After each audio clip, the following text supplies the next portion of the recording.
नमस्कार, मैं कमलेश सिंह एग्जाम 21 के प्लेटफॉर्म से इस सेशन में आप लोगों का वेलकम है। यह सेशन हम लोग इंडियन कॉन्स्टिट्यूशन यानी पॉलिटी के जो क्लास हम लोग प्रारंभ किए गए हैं उसमें हम लोग इंडियन कॉन्स्टिट्यूशन यानी भारतीय संविधान के भाग 3 पर डिस्कस कर रहे हैं। और यह भाग 3 जो है फंडामेंटल राइट है यानी मूल अधिकार है। भारतीय संविधान में जो पार्ट 3 है, भाग 3 है, वह मूल अधिकार है यानी फंडामेंटल राइट्स है। और इस फंडामेंटल राइट्स में हम लोग देखेंगे स्वतंत्रता का अधिकार, राइट टू फ्रीडम। ओके, इसके पहले तो हम लोग समता के अधिकार को देख लिए हैं। समानता या समता का अधिकार आप लोग उसको अवश्य देख लीजिएगा, क्योंकि क्रम से हम लोग चल रहे हैं और प्ले लिस्ट में सब क्रम से आप लोगों को क्लास मिल जाएगा, यानी रिकॉर्डेड वीडियो सब आप लोगों को क्रम से मिल जाएगा, तो आप लोगों को पढ़ने में दिक्कतें नहीं होगा। आप लोग प्ले लिस्ट चेकआउट कर लीजिएगा। तो इसमें हम लोग देखेंगे मूल अधिकार, फंडामेंटल राइट में इसमें स्वतंत्रता का अधिकार। ओके, स्वतंत्रता का अधिकार अनुच्छेद यानी आर्टिकल 19 से 22 तक है। तो 19 से 22 तक है। और इसके पहले वाले में हम लोग समानता का अधिकार 14 से 18 तक था, उसको हम लोग देख लिए। तो आइए हम लोग प्रारंभ करते हैं स्वतंत्रता का अधिकार। तो हम लोग देखा जाए कि हमारे संविधान में जो फंडामेंटल राइट है, मूल अधिकार है, उसमें स्वतंत्रता कितनी तरह की दी गई है, स्वतंत्रता के क्या स्वरूप यहाँ पर दिया गया है, यानी हमारे संविधान में क्या उपबंध किया गया है नागरिकों के स्वतंत्रता के लिए। ओके, तो यहाँ पर हम लोगों को ध्यान रखना है कि आर्टिकल 19 और यह स्वतंत्रता का अधिकार राइट टू फ्रीडम 19 से 22 तक है। तो आर्टिकल 19 में हम लोग देखते हैं कि नागरिकों को कौन कौन से स्वतंत्रता के अधिकार मिले हुए हैं। ओके, राइट टू फ्रीडम का जो अधिकार है मिला हुआ है। तो यहाँ पर व्यक्ति नहीं है, सिटीजन है यानी नागरिक है। आप लोगों को ध्यान रखना है, एग्जाम में हमेशा पूछा जाता है कि फंडामेंटल राइट के कौन से आर्टिकल यानी अनुच्छेद नागरिकों को प्रदान है और कौन गैर नागरिकों को भी प्रदान है। तो जहां पर व्यक्ति लिखा रहेगा, पर्सन लिखा रहेगा, उसमें गैर नागरिक भी रहेंगे। गैर नागरिक से तात्पर्य है इंडियन ही नहीं, भारतीय ही नहीं, जो विदेशी भी भारत आए हैं उनके भी प्रोटेक्शन की बात कही गई है, उनके भी सुरक्षा की बात कही गई है।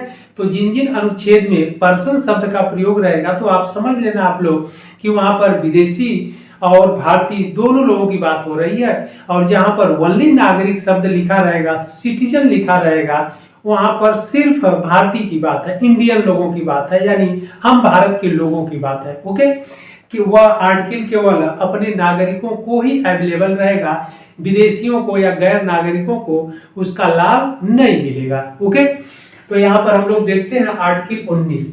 आर्टिकल 19 में दिया गया है, क्योंकि स्वतंत्रता का अधिकार राइट टू फ्रीडम 19 से 22 तक है, तो पहला आर्टिकल हम लोग देखते हैं 19। यह नागरिकों के लिए उपबंध किया गया है। लिखा है नागरिकों को निम्नलिखित स्वतंत्रता का अधिकार प्राप्त है। Okay, important. तो कौन कौन स्वतंत्रता का अधिकार है? ये जो है विचार और अभिव्यक्ति की स्वतंत्रता। ओके, और हिंदी में अब इसको पढ़ेंगे आप तो क मिलेगा, क ख ऐसे लिखा मिलेगा। तो इंग्लिश में ABCD है। ओके, हिंदी में क ख ग घ ऐसे आपको मिलेगा। तो आप लोग समझ लीजिएगा, कोई दिक्कत नहीं है उससे। तो ए में जो है विचार और अभिव्यक्ति की स्वतंत्रता। ओके, विचार और अभिव्यक्ति की स्वतंत्रता दिया गया है किसको? नागरिकों को, यानी to freedom of speech and expression. Okay, speech से तात्पर्य क्या है? बोलने से, आप बोल सकते हैं। यहाँ विचार है, विचार और अभिव्यक्ति की स्वतंत्रता, आप अपने विचार को अभिव्यक्त कर सकते हैं, एक्सप्रेशन कर सकते हैं, रख सकते हैं, यानी विचार और अभिव्यक्ति की स्वतंत्रता है स्पीच एंड एक्सप्रेशन। आप बोल सकते हैं, कह सकते हैं, अपने विचार को अभिव्यक्त कर सकते हैं, ये पूरी आपकी स्वतंत्रता है। ओके, और इस पर किसी प्रकार का आपको रोक नहीं लगाया जाएगा किसी के द्वारा, क्योंकि अब फंडामेंटल राइट में इसका उल्लेख किया गया है। ओके, हाँ, लेकिन अब इसका मतलब यह नहीं है कि आपको बोलने की स्वतंत्रता है, अपने विचार को अभिव्यक्त करने की स्वतंत्रता है तो आप किसी को गाली देंगे, एब्यूज, आप किसी को गाली नहीं देंगे। ध्यान रखना है ये भी। अब ऐसा नहीं है कि आपको फ्रीडम मिला है, स्वतंत्रता का अधिकार मिला है, यानी बोलने का है, तो आप कुछ भी बोले जाएंगे पब्लिक प्लेस पर, यानी सरकारी जो रोड है या पार्क है, जा करके किसी को गाली देंगे। आप कहेंगे कि हमें हमारे फंडामेंटल राइट, हमारे इंडियन कॉन्स्टिट्यूशन यानी भारतीय संविधान में ये हमें अधिकार मिला है क्या, बोलने का, विचार अभिव्यक्त करने का। तो ऐसा भी नहीं आपको बोलना है कि दूसरे को ठेस पहुंचे, दूसरे को अच्छा न लगे, दूसरे को आप गाली दें, तो ऐसी बातें नहीं है। अगर ऐसा आप करेंगे तो आप अरेस्ट कर लिए जाएंगे। आप सकारात्मक आपका जो विचार है उसे अभिव्यक्त कर सकते हैं। विचार ऐसा अभिव्यक्त करना है जिससे दूसरे को हानि न पहुंचे, दूसरे को बुरा न लगे, किसी को आप गाली न दें। तो यहाँ पर क्या है कि विचार और अभिव्यक्ति की स्वतंत्रता का अधिकार है। जो पॉजिटिव आपके विचार है आप उसको रख सकते हैं, आप अपने ओपिनियन दे सकते हैं। तो यह आपको विचार और अभिव्यक्ति की स्वतंत्रता, to freedom of speech and expression. Okay, B क्या कह रहा है, शांतिपूर्वक सभा करने की स्वतंत्रता। ध्यान रखना है, आप सभा कर सकते हैं, मीटिंग इत्यादि कर सकते हैं, ओके, लेकिन शांतिपूर्वक। और शांतिपूर्वक में क्या आ जाएगा, विदाउट आर्म्स, बिना हथियार के। यह नहीं कि हथियार से लैस आपके आर्मी आ जाए, फौज आ जाए, आपका अपना निजी जो AK-47 लोग लेकर के आ जाए कि हम सभा करने चल रहे हैं, जो रोकेगा उसे भून देंगे। तो ये बातें नहीं, शांतिपूर्वक, ओके, यानी शांतिपूर्वक आप सभा करेंगे विदाउट आर्म्स के, बिना अस्त्र शस्त्र के, बिना हथियार के। ओके, तो फंडामेंटल राइट में आपको जो राइट मिला है, मूल अधिकार में जो स्वतंत्रता का अधिकार मिला है, तो उसका भी एक दायरा है, हमेशा ध्यान रखना है। सबकी एक परिधि है, एक क्राइटेरिया है, उसके अकॉर्डिंग ही आपको चलना है। स्वतंत्रता का अधिकार से तात्पर्य यह नहीं कि आप जो इच्छा है वो करें, नहीं। आगे सी में क्या है, कोई संघ अथवा संगठन बनाने की स्वतंत्रता। ध्यान रखना है, कोई यूनियन बना सकते हैं आप किसी उद्देश्य से, ओके, या ऑर्गेनाइजेशन भी बना सकते हैं, संगठन बना सकते हैं। तो यहाँ पर सी जो है, कोई संघ अथवा संगठन बनाने की आपकी स्वतंत्रता रहेगी। ओके, आगे जो है डी, भारतीय भू क्षेत्र, यानी जो हमारा यूनियन टेरिटरी है, तो भारतीय भू क्षेत्र में कहीं भी विचरण करने की स्वतंत्रता। विचरण करने से मतलब है आने जाने की स्वतंत्रता। आप आने जाने के लिए पूरे भारतीय भू सीमा में आप स्वतंत्र हैं। कौन स्वतंत्र है, नागरिक स्वतंत्र हैं, ओके, गैर नागरिक नहीं, नागरिक स्वतंत्र है। आप आज आप जा सकते हैं, आ सकते हैं, आप पर किसी प्रकार का रिस्ट्रिक्शन नहीं लगाया जाएगा। ओके, आगे है ई जो है, भारतीय भू क्षेत्र में कहीं भी निवास करने की स्वतंत्रता। ओके, कहीं भी आप निवास कर सकते हैं, यानी जो भारत के नागरिक हैं वह भारत में कहीं भी निवास कर सकते हैं, उनको पूरी स्वतंत्रता है। ओके, यानी वो अपना रेजिडेंस बना सकते हैं, आपको कोई रोक नहीं सकता।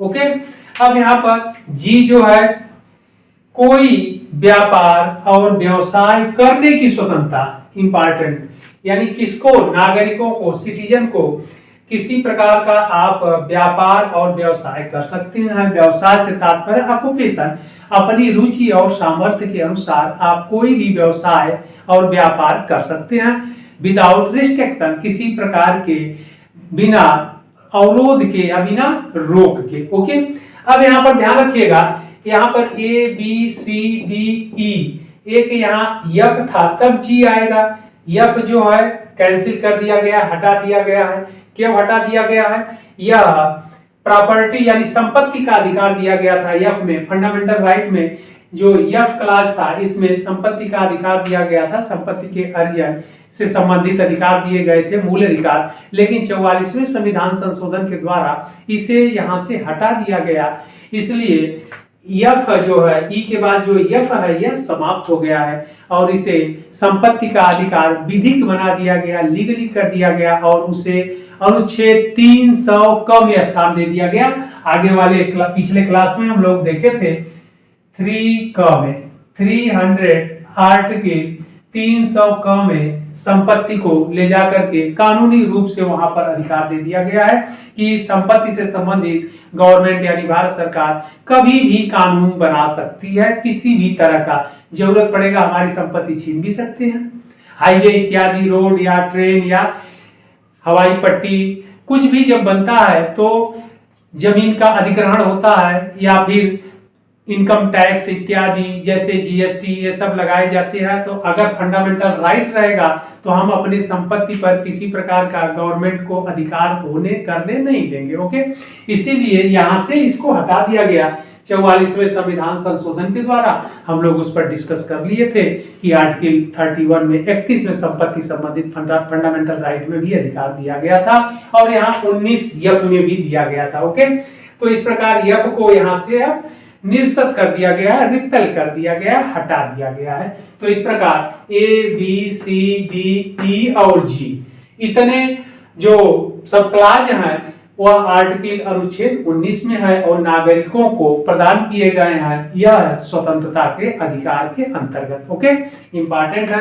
अब आते हैं आर्टिकल 20 यानी अनुच्छेद 20 में हम लोग देखते हैं।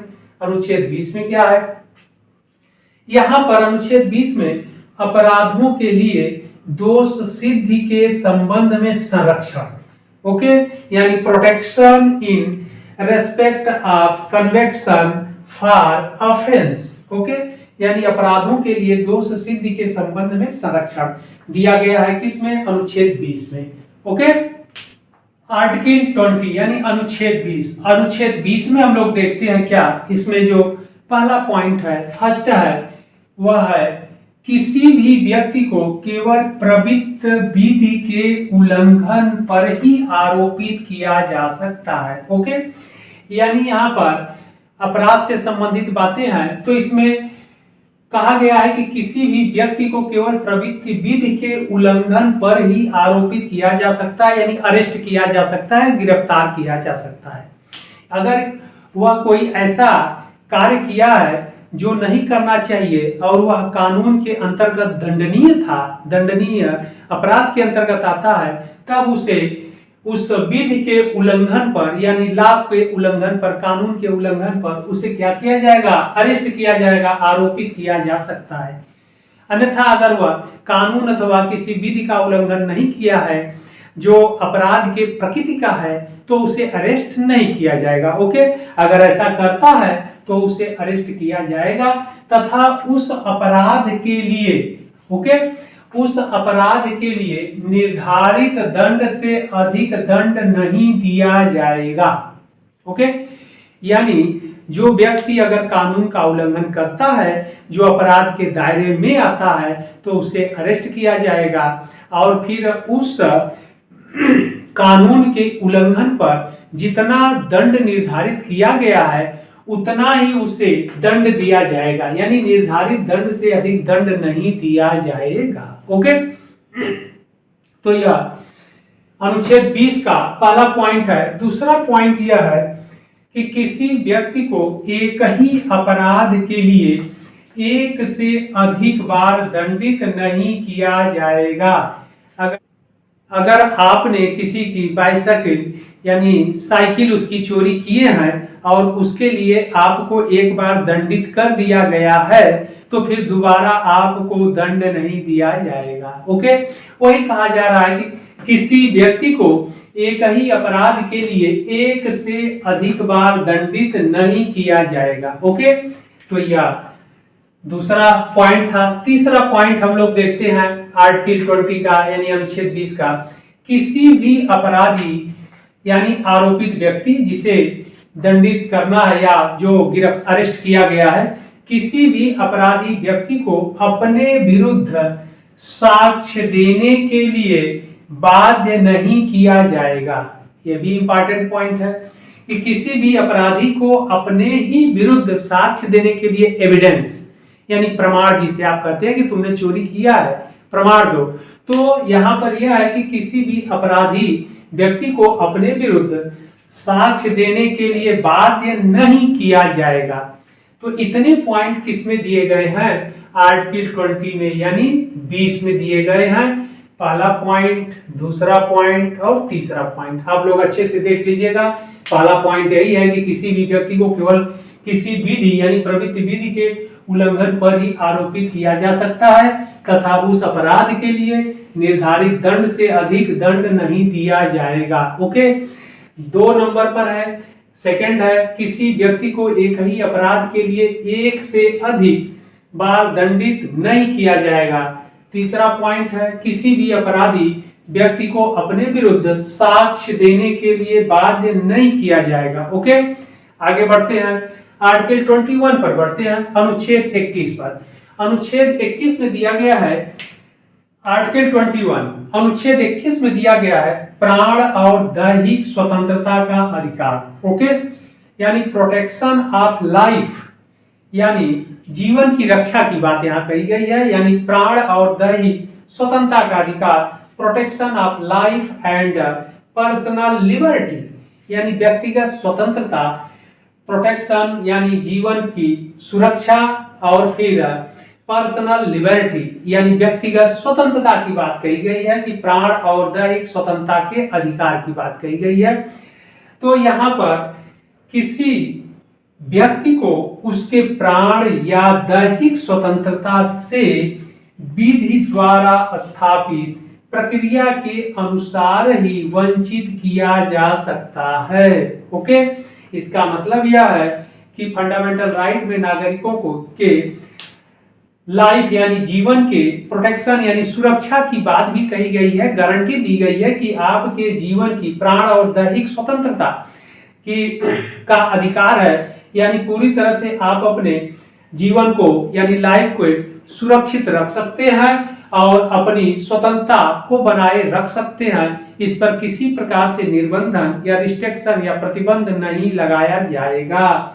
लेकिन आगे कहा गया है कि किसी व्यक्ति को उसके प्राण या दैहिक स्वतंत्रता से विधि द्वारा स्थापित प्रक्रिया के अनुसार ही वंचित किया जा सकता है। ओके, अब कैसे वंचित किया जा सकता है? किसी विशेष परिस्थिति में, जैसे शहर में दंगा हो गया तो आपको बाहर नहीं निकलना है, अगर निकलेंगे तो आप अरेस्ट किए जाएंगे, तो इससे आपकी स्वतंत्रता बाधित हुई। जो आपको स्वतंत्रता का अधिकार दिया गया है प्राण और दैहिक स्वतंत्रता का कि आप बाहर आपको नहीं निकलना है, आप कह रहे नहीं हम निकलेंगे जाएंगे तो आपको अरेस्ट कर दिया जाएगा। तो यही कहा जा रहा है कि किसी व्यक्ति को उसके प्राण और दैहिक स्वतंत्रता से विधि द्वारा स्थापित प्रक्रिया के अनुसार ही वंचित किया जाएगा, अन्यथा अन्य किसी भी प्रकार से, अन्य किसी भी विधि से आपको किसी तरह से यानी नागरिक के जो प्राण और दैहिक स्वतंत्रता का अधिकार है उसका हनन नहीं किया जाएगा।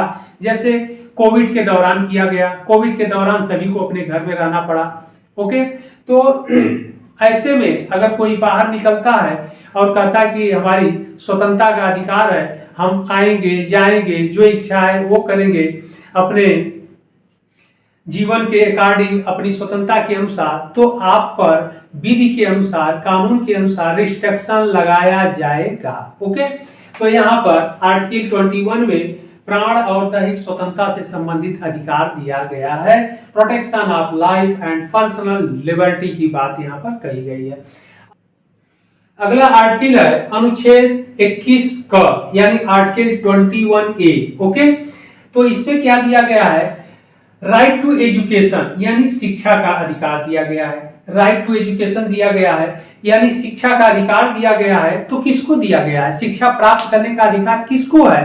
तो नागरिकों को है। और वह कौन नागरिक है? वह नागरिक है जो भारत के हैं जिनकी उम्र 6 से 14 वर्ष तक है। ओके, यानी 6 to 14 ईयर के जो चाइल्ड हैं यानी बच्चे हैं, बालकों के को निःशुल्क और अनिवार्य शिक्षा का प्रबंध किया जाएगा। यानी यह दायित्व राज्य को दिया गया है कि राज्य क्या करेगा, इस आर्टिकल 21A में शिक्षा का जो अधिकार दिया गया है, राइट टू एजुकेशन की बात कही गई है कि इसमें 6 से 14 वर्ष तक के बालक को निःशुल्क और अनिवार्य शिक्षा दिया जाएगा। बहुत इंपॉर्टेंट पॉइंट है, एग्जाम में हमेशा आपसे आता है क्योंकि इसे बाद में जोड़ा गया है। इसे संविधान के अमेंडमेंट 86 के द्वारा जोड़ा गया है। ओके, 86वें संविधान संशोधन के द्वारा इसे जोड़ा गया है कि अब राज्य सरकार का राज्य सरकार के अंतर्गत, राज्य से मतलब है स्टेट से ही मतलब नहीं है। हम लोग इसका डिफिनीशन पीछे क्लास में हम लोग देख लिए हैं कि संसद, केंद्र सरकार और राज्य और विधानमंडल और उसके अधीन प्राधिकारी और अधिकारी। तो राज्य के डिफिनीशन के अंतर्गत इतने आता है, तो हमेशा ध्यान रखिएगा यहाँ राज्य से मतलब स्टेट ही नहीं है, राज्य ही नहीं है, केंद्र सरकार और राज्य सरकार सब इसमें आते हैं डिफिनीशन में, परिभाषा में। तो यह दायित्व तो किस पर दिया गया है? राज्य का दिया गया है, यानी सरकार को दिया गया कि सरकार क्या करेगी, 6 से 14 वर्ष तक के बालक को निःशुल्क और अनिवार्य शिक्षा देने का प्रबंध करेगा। और यह राइट दे दिया गया है, अधिकार दे दिया गया है कि अगर ऐसा सरकार नहीं करता है तो वह व्यक्ति, यानी हम लोग कहां जाएंगे, न्यायालय में जाएंगे कि सरकार ने फंडामेंटल राइट में यह अधिकार दिया है, निःशुल्क और अनिवार्य शिक्षा की बात कही गई है 6 से 14 वर्ष के बालक को, और फिर भी सरकार इस कार्य को पूरा नहीं कर रही है, तो बाई फोर्स सरकार को, न्यायपालिका के द्वारा बाई फोर्स सरकार पर यह कार्य करने के लिए उनको आदेश दिया जाएगा, क्योंकि यह फंडामेंटल राइट में दिया गया है। ओके, और फंडामेंटल राइट में हम लोग देखें कि जो मूल अधिकार है वह न्यायोचित है। अगर राज्य यानी सरकार ऐसा नहीं करता है तो हम उसे करने के लिए बाध्य कर सकते हैं, क्योंकि यह न्यायोचित है। हम न्यायालय में जाकर के अपनी मांग को ले सकते हैं, अपने अधिकारों की मांग कर सकते हैं। इसीलिए इंपॉर्टेंट है कि आर्टिकल 21 में अनुच्छेद 21 में अनुच्छेद 21 ए जोड़ दिया गया या 21 का जोड़ दिया गया, और इसे शिक्षा का अधिकार के अंतर्गत जोड़ दिया गया। यहाँ पर शिक्षा को भी मूल अधिकार में, फंडामेंटल राइट में स्थान दे दिया गया, और 6 से 14 वर्ष तक के बालक को निःशुल्क और अनिवार्य शिक्षा दिया जाएगा। यह राज्य का दायित्व होगा, और इसे 86वें संविधान संशोधन के द्वारा यहाँ पर रख दिया गया है या यहाँ पर स्थान दिया गया है। ओके, आर्टिकल 22 यानी अनुच्छेद 22। अनुच्छेद 22 क्या कह रहा है? फंडामेंटल राइट के अंतर्गत जो आर्टिकल 22 है, अनुच्छेद 22, इसमें क्या कहा गया है? इसमें कहा गया है कि कुछ दशाओं में गिरफ्तारी और निरोध से संरक्षण, यानी protection against arrest and detention in certain case, यानी इसका मतलब यह हुआ कि किसी भी व्यक्ति को अगर गिरफ्तार किया जाता है तो उसे संरक्षण प्रदान किया गया है। किस तरह संरक्षण प्रदान किया गया है कि अगर व्यक्ति अपराधी नहीं है और उसे पुलिस के द्वारा अरेस्ट कर लिया जाता है तो उसे गिरफ्तारी और निरोध से, यानी गिरफ्तारी करने से रोक लगाया जा रहा है और उसे संरक्षण प्रदान किया जा रहा है। कैसे? तो इसके अंतर्गत जो फर्स्ट पहला पॉइंट है वह है कि किसी गिरफ्तार व्यक्ति को कैसे उसे संरक्षण प्रदान किया जा रहा है।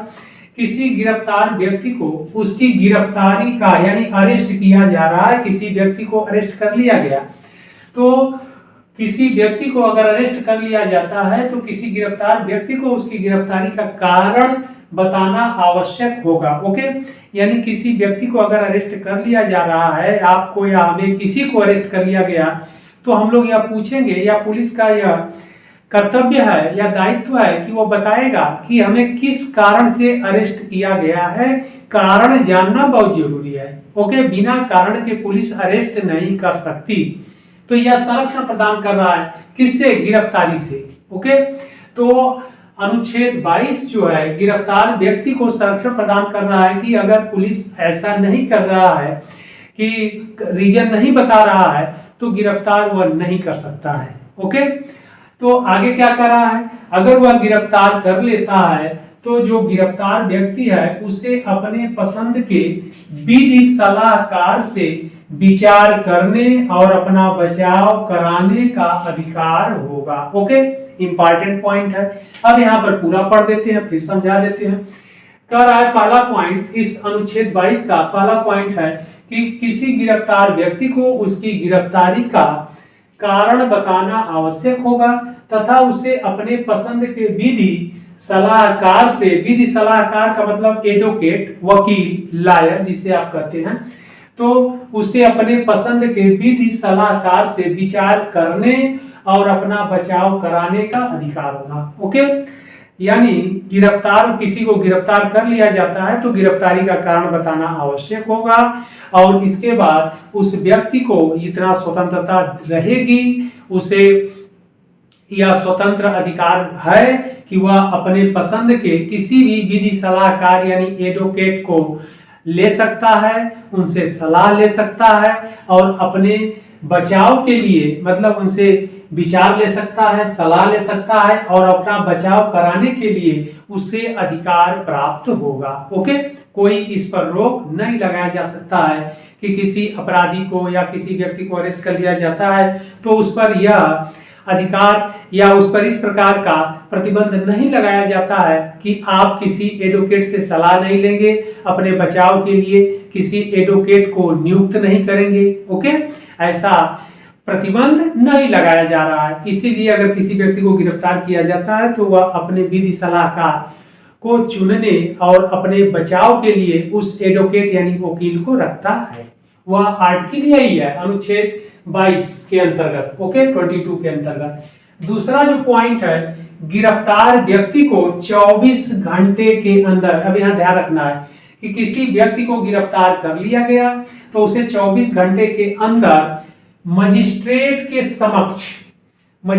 के समक्ष उपस्थित कराना होगा। मजिस्ट्रेट की अनुमति के बिना 24 घंटे से अधिक समय तक गिरफ्तार नहीं किया जाएगा।